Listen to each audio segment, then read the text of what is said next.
Today what I'm going to be doing is I'm going to be using some homemade dried pressed flowers in making these little dishes. And these dishes are ideal for using in the bathroom or as little trinket dishes or things like that. Although never use them for food. You should never put food on resin. And I've been pressing my own flowers from some of the flowers that we've got in our garden. And these have been under this homemade press for probably 2 or 3 weeks now. And if you want to know how I do this, I will link the video on how easy it is to press your own flowers in the description, and I'll also put it as a card at the end of this one. And these are all pressed really well, and they're nice. Yeah, they're lovely and dry now. And I did quite a few. I've got all my resin mixed up now, and what I'm using here is Resin Colours resin, but I will link all the resins that you can use to do this with in the description below. I'm filling up the mould, but not right to the top, because I want to have space so I don't make a lot of mess when I actually put the flowers in.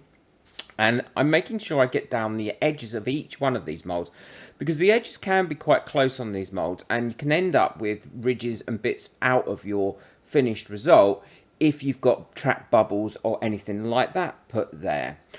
So I will link, as I said, everything, including the moulds, in the description below. And the great news is I now have links for Canada and Australia, as well as the USA and the UK. So carrying on, filling this up, making sure that I've got resin everywhere, and then using a stick that going round it gently. Now this stick has been used in resin lots of times, so it's nice and sealed, so it's not going to introduce any bubbles. But gently going around, because I don't want to scratch the mould either. And ensuring that I've got a really good layer of resin all the way around the bottom, and any bubbles that you can see or that you feel are there have been moved out. I will give it a bit of squidgy widging as well as I go around. And this mould is quite clear, so the great thing about it is you can see, if you look carefully, the bubbles that are trapped in there. And once I'm confident that that is all okay, then I'll start to put my flowers in. And as I said, these are my own dried flowers, and they're nice and small, so you can get quite a lot in. But what you need to do is make sure that you do coat them in resin and that you don't push more bubbles in when you're doing it. And that's why I put the resin in first. And also make sure that they're facing out the side that you want them to be seen. I'd just like to say a quick thank you to all my members whose names are coming up now. If you'd like to become a member and enjoy all the benefits and perks of membership, and also be involved in our current series that we're doing with the members on how to set up your own micro business and how to market and sell your resin products or art products, then the link for that is in the description below. I'm now pushing these flowers in and around, and currently I'm putting in just these yellowy ones first, and then I will put in the blue ones. Now I'm being quite delicate about it on this mould, but I'm not quite as delicate when I get to the second mould. Again, I'm making sure that each one is well encased in resin, so it's not introduced any air into it. And the great thing about Resin Colour is their resin doesn't really give too much bubbles. If you'd like to buy me a coffee and just say thank you for all the videos that I make and help support this channel and get your name on the next month's coffee board, then the link for that is in the description below. So going around again, I know the reason I use tweezers is I find I get a lot less messy and I move the resin around a lot less by using the tweezers to actually push these flowers in. And as I'm going around, I'm also double checking that I've not introduced additional bubbles. And if I do, then I do jiggy wiggy or squidgy widgy them out of this mould so that they're released before I go on to the next stage. And these tweezers have actually got resin caps on them from where they've been used in resin quite a lot. So again, these aren't going to scratch or damage or mark this mould, which is important if you want to get a good life out of your moulds. Now, when I do the top of this, which is going to come up in a second, what you'll see is that I'll be using the flowers quite randomly in the top. Now, these aren't deep moulds, so if you've got bits of your flowers that are a little bit spiky, then it can show up in the end result. And actually it does show up in the end result of this casting, but I don't mind that at all. In fact, if anything, I think it makes it look quite natural and looks really nice.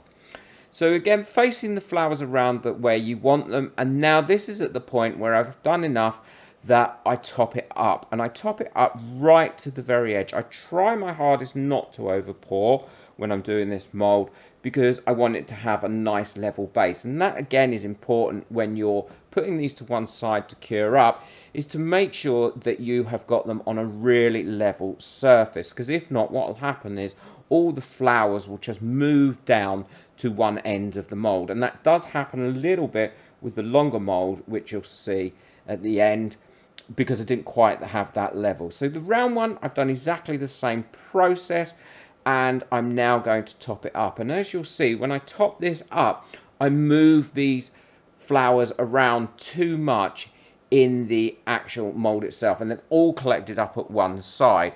And that is what will happen if you don't keep it on a nice level surface. So I'm just going in with my tweezers here to ensure that I've got them nicely spaced out, and again that there's no trap bubbles underneath this flowers and resin. As always, I'll go over it with a long neck lighter, never a torch on silicone moulds because you don't want to burn it. A torch burns far too hot for a silicone mould. And then I will let these cure overnight before demolding. These are both cured now, and I'm always a little nervous when I'm about to demold a dish mould like this, because you never know if you have got a little bubble trapped in. But by doing a bit of jiggly wiggly, it really does help to prevent them as much as possible. All I do is I just go round with my finger like that, because I know my finger's not going to do any damage to the mould, and then just demold it. Oh, and that has come out very, very pretty. Same for this, and no, as you can see, no bubbles or bits missing around the edge of that one. So jiggly wiggling does do the trick, and the same for that one as well. There's nothing missing out of that one, and as you can see, always with resin colour resins, there's no bubbles affecting the cure, and it has come out lovely. And these are ideal little bowls, either putting soap in them, in the bathroom, little trinkets, perhaps some earrings, some pendants, whatever you want to use them for. And I just think it feels nice having your own flowers in there that you've dried and pressed. And I think they've come out really good. Let me know what you think of them in the comments below. I'd really be interested to find out what you think of them, or whether you've made any and what sort of things you've made. Don't forget to hit that subscribe button. Also, please push that notification bell. It really does help my videos get out there. It makes a big difference to me, and for me to be able to continue making videos as well. And if you'd like to become a member, or if you'd like to buy me a coffee just to say thank you for any of my videos and help support this channel and help me save up for my laser engraver and 3D printer, then the link for that is in the description below. Take care, enjoy your resin, bye.